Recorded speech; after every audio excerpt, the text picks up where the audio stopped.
എത്ര സമയം സംഘടന തുടങ്ങിയിട്ട്? കുറച്ചു നേരമായി. ഓ, ഞാൻ കുറച്ച് ലേറ്റ് ആയി പോയി. ഞാനിപ്പോ എൻഡിയുടെ ഭാഗമല്ല. നിങ്ങൾ ഞാൻ ഇനി സംസാരിച്ചു തുടങ്ങിയാൽ നിങ്ങൾ എൻഡിഎയുടെ ഭാഗമാണ്. നിങ്ങൾ ശരിക്കും എവിടെയാണെന്നുള്ളത് അല്ലല്ല. നിങ്ങൾക്ക് തന്നെ ഒരു ധാരണയില്ല. ഞാൻ നിങ്ങൾ ആദ്യം ഒരു ധാരണ ഉണ്ടാക്കുക. നിങ്ങൾ എവിടെയാണ് നിൽക്കുന്നത്? ഞാൻ കോൺഗ്രസ് എന്ന് പറയുന്ന പ്രസ്ഥാനത്തിന്റെ ആശയത്തോട് ചേർന്ന് നിന്ന് പോകുന്ന ഒരാളല്ല. പിണറായി വിജയനെ തെറി പറയുന്ന എല്ലാവരും കോൺഗ്രസ് ഞങ്ങൾക്കില്ല. ഞാൻ അത് തന്നെ പറഞ്ഞത്. നിങ്ങളുടെ തെറ്റിദ്ധാരണയാണ്. അത് തന്നെ പറഞ്ഞത്. അത് വിചാരിച്ച സീറ്റ് അല്ല, കിട്ടില്ല. ഒരിക്കലും ഇല്ല. എനിക്ക് സീറ്റ് തരാമെന്ന് നിങ്ങൾ ഞാൻ ചോദിക്കുന്നത്, നിങ്ങൾ വോയിസ് പുറത്ത് വിട്ടാൽ കോൺഗ്രസിനെതിരെ മന്ത്രി കസേര ഇരിക്കുന്നത് എന്ന് പറഞ്ഞാൽ വോയിസ് പുറത്ത് വിട്ടാൽ വോയിസ് പുറത്തുവിടാം. കാശ്മീർ വോയിസ് പുറത്തുവിടാം. വെറുതെ തള്ളല്ലേ? അത് വേണ്ട. അത് പുറത്തു വിടണമെങ്കിൽ എനിക്ക് നേരത്തെ വിടാം. അല്ല, അത് പുറത്തുവിട്. അഖിൽമാരെ പറയണം, ഏതോ ഒരു ഓഡിയോ പുറത്തു വിട്ടാൽ ഈ സംസ്ഥാന ക്യാബിനറ്റിൽ ഒരു മന്ത്രിയുടെ നാറോ എന്ന് പറയണം. ഓഡിയോ പുറത്തുവിട്. ഞാൻ പറഞ്ഞത് അഖില് മത്സരിക്കണമെന്നും ഇന്ന സീറ്റ് അഖിലിന് വേണ്ടി നോക്കുന്നുണ്ടെന്നും പറഞ്ഞ കാര്യമാണ് ഞാൻ പറഞ്ഞത്. അല്ല, അത് നാറുന്ന എന്തിനാ? അല്ലല്ല, നാറുവെന്നല്ല. നിങ്ങൾ ക്യാമറ പിന്നെ നിങ്ങൾ മൈക്ക് കൊടുത്തോണ്ട് പിന്നെ ചെല്ലത്തില്ലേ? അതുകൊണ്ട് ഞാൻ ഒഴിവാക്കിയതാ. മോനെ ഇത്ര പറഞ്ഞില്ല. അതുകൊണ്ട് വേണ്ട, കഴിഞ്ഞല്ലോ. ചുമ്മാ പറയുന്നല്ലേ? ചുമ്മാതാണെങ്കിൽ ചുമ്മാതാ. അത് നിൽക്കുന്നവർക്കും അല്ലല്ല. ഹാഷ്മി വയറ്റിപ്പഴപ്പിന്റെ രാഷ്ട്രീയം ഹാഷ്മി ചോദിച്ചല്ലോ. ഞാൻ ഹാഷ്മിയോട് പറഞ്ഞു, ഈ 3 വർഷം കൊണ്ട് എന്റെ സമ്പാദ്യത്തിൽ നിന്ന് എല്ലാം ഉപേക്ഷിക്കാം. എന്റെ വണ്ടി വിൽക്കാം. അതാ ഞാൻ പറയുന്നതിനകത്ത്. എന്റെ ബെൻസ് വിൽക്കാം, എന്റെ BMW ബൈക്ക് വിൽക്കാം. കാരണം എനിക്കൊരു സാധാ വണ്ടി മതി. കാര്യം രാഷ്ട്രീയ പ്രവർത്തനം എന്തിനാ പണം? എന്റെ എല്ലാം ഉപേക്ഷിച്ച് ഇവിടെ ഫ്ലാറ്റ് എനിക്കുണ്ട്. ഞാൻ ഇവിടുന്ന് മാറി കൊല്ലം ജില്ലയിലേക്ക് പോയി താമസിക്കാം. അതെന്തിനാ? എന്റെ നാട്ടിൽ ഇല്ലാത്ത ഒരു സംഘടന ഇല്ലാത്ത ഒരിടത്ത് ജനങ്ങൾക്ക് വേണ്ടി കഷ്ടപ്പെട്ടൊരു സംഘടന ഉണ്ടാക്കാം. അത്രയും വേണോ സാർ? അത് ജനങ്ങൾക്ക് വേണ്ടി പ്രവർത്തിക്കാനാണോ പണം ഉണ്ടാക്കാനാണോ? പണം ഉണ്ടാക്കാൻ എന്റെ ഈ മേഖല പോരെ എനിക്ക്. അഖിൽമാർക്ക് പൈസക്ക് ഒരുപാട് ഇഷ്ടം പോലെ പൈസ ഉണ്ട്. പണം ഉണ്ടാക്കാൻ എനിക്ക് ഇതിന്റെ ആവശ്യമില്ല. കാറുണ്ട്, ഒരുപാട് കച്ചവടമുണ്ട്, ബിസിനസ് ഉണ്ട്. ഇപ്പോഴും ഒരു വീട് വെച്ച് കൊടുക്കുക. എന്താ അതിനെ പറ്റി ആരും ഒന്നും പറയാത്ത?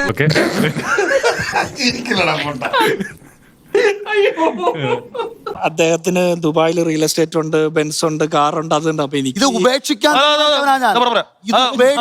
തീരുമാനിച്ചവനാണ് ഞാൻ. അല്ലാതെ കോൺഗ്രസ്സുകാരെ കണക്ക് സഹകരണ ബാങ്കിലും കൈയിട്ട് തെരഞ്ഞെടുപ്പ് ഫണ്ടും കൈയിട്ട് ഉണ്ടാക്കാനല്ല. ഞാൻ അത്രക്കാരൻ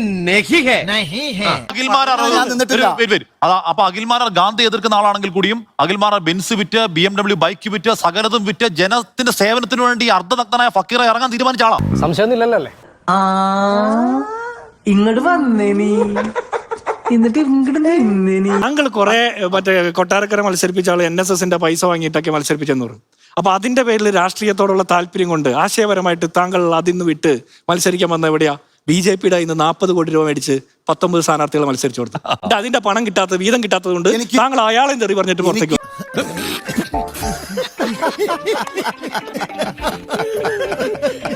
സത്യത്തിൽ നിങ്ങളുടെ നിലപാട് എന്താ? കൊട്ടാരക്കര സീറ്റിൽ മത്സരിച്ചാൽ അവിടെ ഉണ്ടായിരുന്ന വിജയസാധ്യത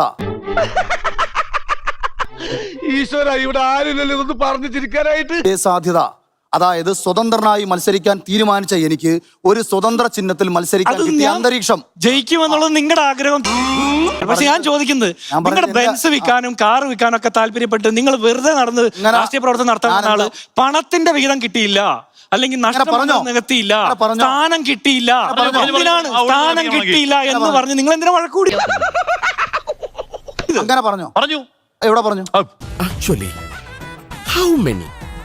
how many mummies and daddies do you have? വരുമാന നഷ്ടം എന്താ പറയുന്നത്? അഖിൽമാര 2020 വരുമാന നഷ്ടം ഉണ്ടായി, സാമ്പത്തിക നഷ്ടം ഉണ്ടായി, ആരും വിളിക്കുന്നില്ല. അക്കോമഡേഷൻ എന്താ അർത്ഥം? ഇവിടെ കാശ് വേണമെന്ന് അർത്ഥം. ഒരു മിനിറ്റ്. കേരള രാഷ്ട്രീയത്തിൽ നിലപാടുള്ള ഒരു രാഷ്ട്രീയക്കാരൻ 2 മാസം കൊണ്ട് 2020 എന്തോ വീട്ടിൽ ഇറങ്ങി വരുന്നതാണോ നിലപാട് മാറ്റം? അഖിൽ എന്തോ പറയുന്നത്? പലരും ഇപ്പം രേവന്ത് റെഡ്ഡി പണ്ട് BJPക്കാരനായിരുന്നു, കോൺഗ്രസ് മുഖ്യമന്ത്രി. ശരി, അതുപോലെ രാഷ്ട്രീയ മാറ്റങ്ങളെ 2 ആഴ്ച കൊണ്ട് ഇന്ന വീട്ടിൽ ഇറങ്ങി വന്ന അഖിലിനെ പറയല്ലേ? ആളൊക്കെയല്ലേ രേവന്ത് റെഡ്ഡി ആദ്യം RSS, അഖിൽ എവിടെ TRS, പിന്നെ TDP, ആയിക്കോട്ടെ, പിന്നെ കോൺഗ്രസ്. അഖിൽ എവിടാ നിൽക്കുന്നത്? സൗത്ത് ഇന്ത്യയിലെ അഖിൽ സീറ്റ് കിട്ടാൻ വേണ്ടി 2020 മത്സരിച്ചു. അവിടെ കിട്ടാള് കിട്ടിയില്ല. 2 മാസം ഇറങ്ങി വന്ന് അവരെ ചീത്ത വിളിച്ചു. ക്യാൻസർ വളരാൻ തുടങ്ങി. നിലപാട് മാറ്റം, ക്യാൻസർ വളരാൻ നിലപാട് മാറ്റവും രാഷ്ട്രീയ മാറ്റവും തമ്മിൽ കമ്പയർ ചെയ്യല്ലേ? രാഷ്ട്രീയമില്ല എന്നുള്ള അവർക്ക് മുന്നോട്ട് പോകണ്ടെന്ന് തിരിച്ചറിവിൽ വേണ്ട. അഖിലിന്റെ മനസ്സിലുള്ള ക്യാൻസർ ഇപ്പൊ മാറ്റി മാറ്റി മാറ്റി ഇപ്പൊ അഖിലിന്റെ മനസ്സ് മുഴുവൻ തീർച്ചയായിട്ടും സർജറി നടന്നു കഴിഞ്ഞു. ഇനി സർജറി നടത്താൻ ഇടമില്ല. കുഴപ്പമില്ല, ഈ രാജ്യത്ത് ഒറ്റയ്ക്ക് മത്സരിക്കാമല്ലോ, സ്വതന്ത്രമായി മത്സരിച്ചൂടെ? മത്സരിക്കാലോ, അടുത്ത തവണ മത്സരിക്കും, സ്വതന്ത്രമായിട്ട് മത്സരിക്കും. അഖിലിനെ ആര് വിശ്വസിക്കും? നിങ്ങളെ ആരാ വിശ്വസിക്കുക? നിങ്ങളുടെ വിശ്വാസ്യത എന്താണ്? രാവിലെ പറയുന്നത് എന്താണ് നിങ്ങളുടെ വിശ്വാസ്യത? രാവിലെ പറയുന്നത് വൈകിട്ട് മാറ്റി അഖിൽ ഈ പറഞ്ഞത് അല്പം കഴിഞ്ഞ് മാറ്റി പറയില്ലെന്ന് എന്താ ഉറപ്പ്? രാവിലെ പറയുന്നത് അഖിൽ സത്യത്തിൽ ഈ ചർച്ച നമുക്ക് പിന്നെ മാറ്റി വെച്ച് ചർച്ച ചെയ്യാൻ ബാക്കി, കാരണം അഖിൽ മാറ്റോ ഇല്ലെന്ന് നമുക്ക് ഉറപ്പില്ല. അപ്പൊ ഈ ചർച്ചയെ പറയുന്ന അഖിൽ 10 മിനിറ്റ് കഴിഞ്ഞ് മാറ്റില്ലെന്ന് എന്താ ഉറപ്പ്? ജിൻഡോ എന്നെ വിളിച്ചോണ്ട് പോയി നാരങ്ങ വെള്ളം മേടിച്ചു തന്നാൽ ഞാൻ ജിൻഡോ കൊള്ളാന്ന് പറയും. നാളെ ഇതാണ് ഞാൻ പറഞ്ഞത്, വൈറ്റിപ്പഴപ്പാണ്. രാഷ്ട്രീയമാണ്, പച്ചരിയുടെ പ്രശ്നമാണ്. നിങ്ങൾക്ക് ഒരു പാവപ്പെട്ടവനെ ഉദ്ധരിക്കാനല്ല, ഒരു നാരങ്ങ വെള്ളം തന്നു കഴിഞ്ഞാൽ അപ്പൊ വാക്കുമാറ്റി പറയുന്ന അഖിലിനെ എങ്ങനെ നാട്ടുകാർ വിശ്വസിക്കണം? ഇങ്ങനെയാണെങ്കിൽ ഞാൻ കളിക്കല്ല, ഞാൻ നേരെ ചിറാപുഞ്ചിയിൽ പോയി മണം വിൽക്കാൻ പോകും. അഖിൽമാരാർ പറഞ്ഞു, അതായത് BJP-യോട് ചേരാൻ കഴിയും 80% ചേരാൻ പറ്റുള്ളൂ, അതുകൊണ്ട് എനിക്ക് ചേരാൻ പറ്റിയ ഏറ്റവും നല്ല പ്രത്യയശാസ്ത്ര ഐഡിയോളജിക്കൽ ധാര 2020 ആണ് എന്ന് വാർത്താ സമ്മേളനത്തിൽ പറഞ്ഞത്. അവർക്ക് ആശയം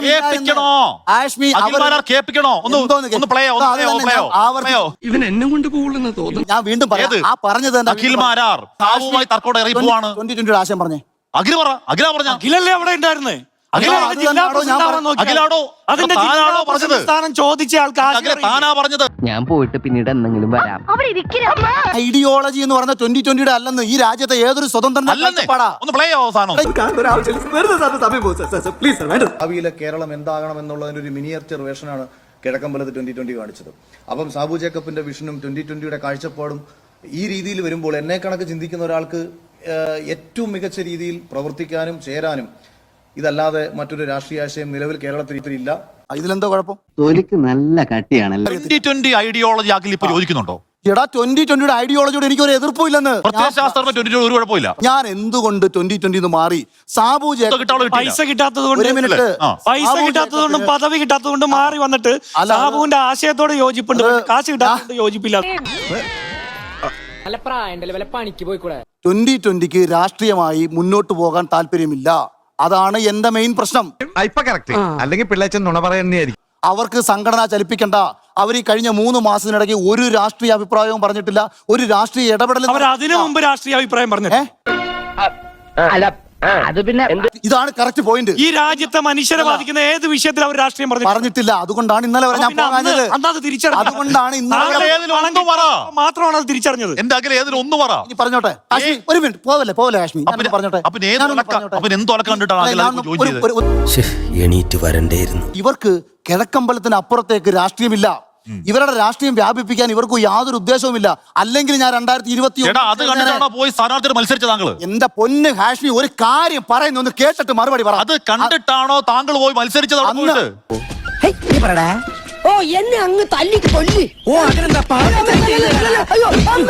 എടാ ഇതൊന്ന് പറഞ്ഞോട്ടെന്ന്. അങ്ങനാണോ ഒറ്റയ്ക്ക് നിൽക്കുന്നതിൽ നിന്ന് മാറി ദേശീയ രാഷ്ട്രീയത്തിന്റെ ഭാഗമായി BJP-ക്കൊപ്പം അവർ ചേരുമ്പോ സ്വാഭാവികമായിട്ട് നമ്മൾ എന്താ ചിന്തിക്കണ്ടേ? ഒരു പഞ്ചായത്തിൽ നിന്നും ഒരു പാർട്ടി വളരാൻ ആഗ്രഹിക്കുന്നു, ഒരു പഞ്ചായത്തിന് പുറത്തേക്ക് അവരുടെ രാഷ്ട്രീയ സംവിധാനത്തെ വ്യാപിപ്പിക്കാൻ ആഗ്രഹിക്കുന്നു. എന്നിട്ട് അവരുടെ രാഷ്ട്രീയം ജനപക്ഷത്ത് നിന്ന രാഷ്ട്രീയമായിരുന്നു, ജനക്ഷേമ രാഷ്ട്രീയമായിരുന്നു, ജനങ്ങൾ നല്ലത് പറഞ്ഞ രാഷ്ട്രീയമായിരുന്നു.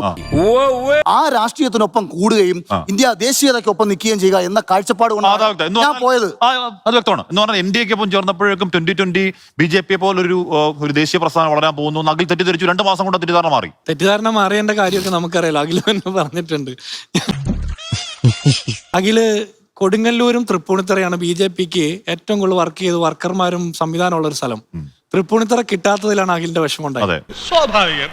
അപ്പൊ അഖില് കൂടി എതിർക്കുന്ന വർഗീയ രാഷ്ട്രീയം പറയുന്ന BJP-യുടെ വോട്ടും സംഘടനാ സംവിധാനം ഉപയോഗിച്ച് 2020യുടെ സൗകര്യത്തിൽ അപ്പൊ കല്യാണം ആകില്ല, സംബന്ധം പറ്റുമെന്നുള്ള രീതിയിൽ BJP-യുടെ വോട്ടും വാങ്ങാം, 2020യുടെ ലേബലും ആകാം, അങ്ങനെ ജയിക്കാമെന്ന് കണക്ക് കൂട്ടി വന്നു. സാബു ഈ രാജ്യത്തെ മനുഷ്യരെ ബാധിക്കുന്ന ഒരു വിഷയത്തിലും രാഷ്ട്രീയം പറഞ്ഞിട്ടില്ല. ഇല്ലല്ലോ. അങ്ങനെയുള്ള ഒരു സാബുവിന്റെ രാഷ്ട്രീയ പാർട്ടിയുടെ ആശയത്തിൽ ആകർഷണമായി പോയി എന്ന് പറഞ്ഞാൽ അത് ആമാശയ രാഷ്ട്രീയമാണ്. 40 കോടിയുടെ വീതം കിട്ടില്ല, 3 കോടി രൂപ കിട്ടില്ല.